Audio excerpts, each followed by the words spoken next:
So let's face it, the English language is just plain weird and rather difficult to grasp if it isn't your native tongue. There is no egg in eggplant, there is no ham in hamburger, neither is there an apple or pine in pineapple. English muffins weren't invented in England, nor were French fries in France. Sweetmeats are candies, and sweet breads, which aren't sweet, is a meat. Quicksand drags you down slowly, a boxing ring is square, and a guinea pig is neither from Guinea nor a pig. And why is it that writers write, but fingers don't thing? Grocers don't gross, and hammers don't ham. The plural of tooth is teeth, but the plural of booth isn't beef. One goose, two geese. One moose, two meese? A teacher taught, so why didn't a preacher praught? You go watch people recite at a play, and watch people play at a recital. We have noses that run, I bet I got more money than Jay-Z, and feet that smell. We drive on parkways and park on driveways. How can a slim chance and fat chance mean the same thing when a wise guy and wise man are opposites? How can it be hot as hell one day and cold as hell on another? When a house burns up, it burns down. You fill out a form by filling it in. And those are just a few of the strange paradoxes found in the English language. So you might come to the conclusion that this silly language doesn't know whether it's coming or going. And that is an example of an idiom, which is one of my personal favorite quirks of the language.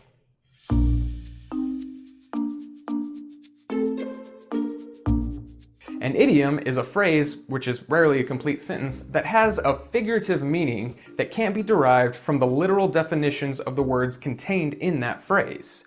They're often used as a colorful way to express a complicated idea and don't usually translate that well to a non-English speaker. Now there are two features that identify an idiom.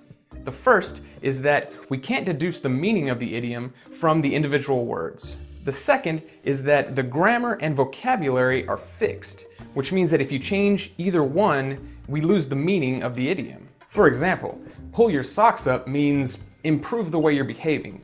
But if we changed it grammatically to pull your sock up, or change the vocabulary to pull your stockings up, then we have to interpret the phrase literally now, and it loses its idiomatic meaning. Most people pepper their language with these idioms, but aren't aware of their origins.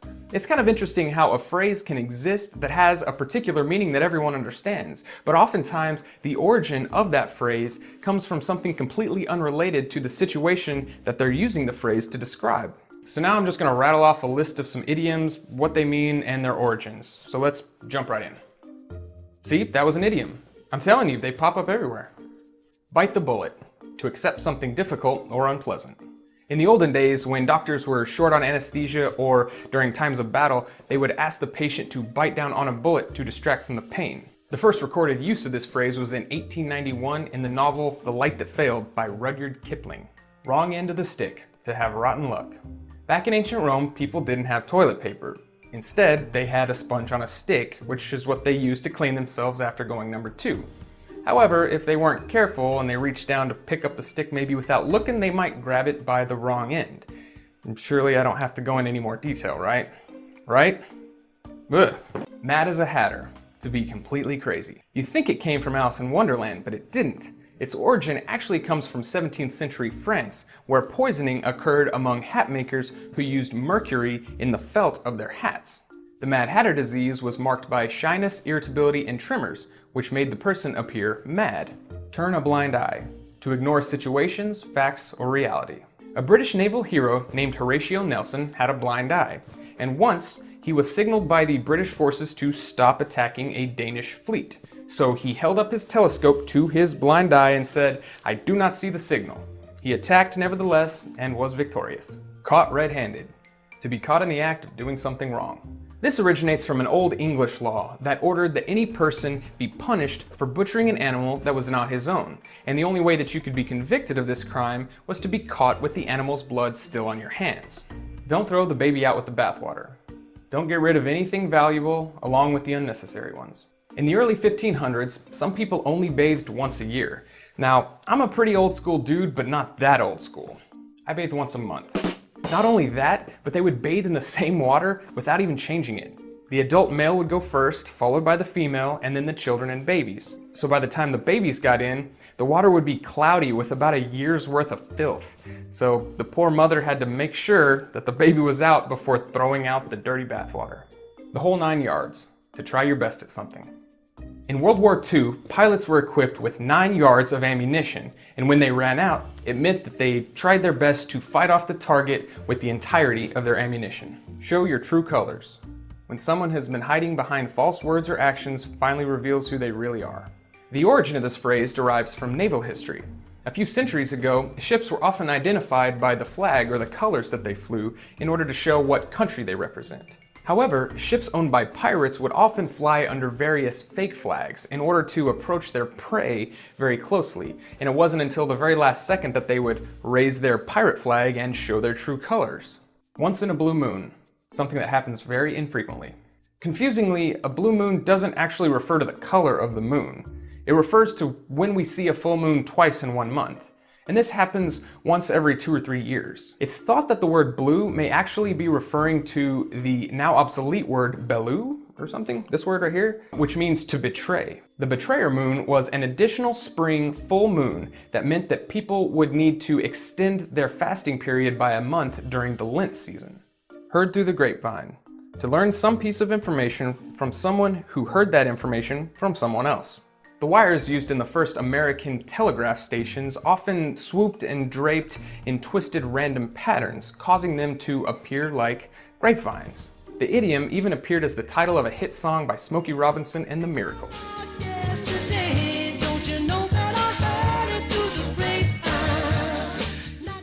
Riding shotgun. To sit in the front passenger seat of a vehicle. Back when stagecoaches were the pinnacle of transportation, the seat immediately next to the driver was reserved for individuals with a shotgun. That's right. Such a strategic spot allowed the protectors to ward off bandits who attempted to loot the passengers of the stagecoach. And even as the automobile took over, that phrase still refers to that coveted passenger spot. Fly off the handle, a passionate burst of rage. Handmade axes during the United States pioneer days were not always the crowning achievement of technology and craftsmanship. Occasionally, a particularly poor design would result in the head unexpectedly flying off the handle. Never look a gift horse in the mouth. To be ungrateful, suspicious, or to criticize something good that has happened or been given to you.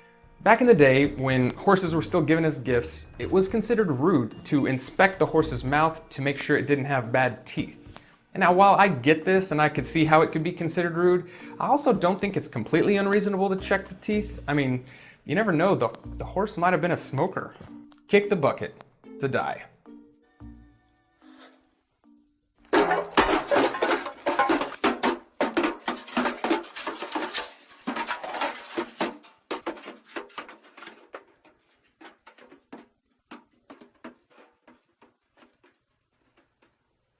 That guy's dead. You better believe it. One of the more bizarre metaphors in the English language, which likens death to a bucket, understandably confuses even the most eloquent and learned speakers. The most likely explanation refers to a now obsolete method for slaughtering animals for food. A bucket is a wooden frame from which the pig, sheep, and other livestock are hung. And the kicking element comes in when the expected neurological struggles ensue after death. Kill 2 birds with 1 stone. To accomplish 2 tasks with a single action. I didn't actually look up the origin of this one, but I like to think that it was meant literally back in the day. I picture like 2 little baby birds in their nest that can't fly or something, and just a dude with a big ass rock, right? Hi, I'm Cody, and I'm inappropriate. Well, that's the end of the line, and hopefully you know a little more than you did yesterday. So, in the immortal words of William Shakespeare, it's time to go watch The Walking Dead.